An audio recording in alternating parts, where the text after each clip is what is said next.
How often should you weed feed a lawn?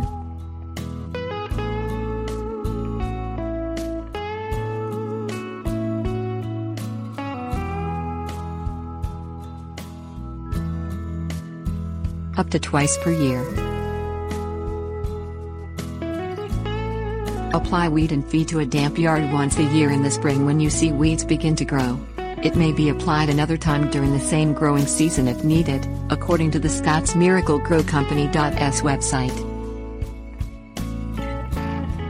As rarely as possible.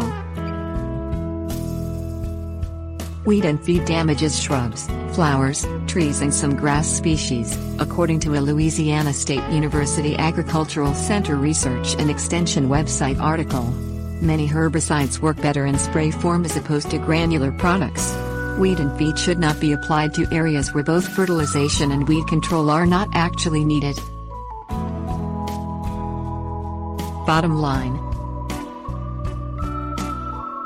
Use weed and feed products on a lawn no more than 2 times per year.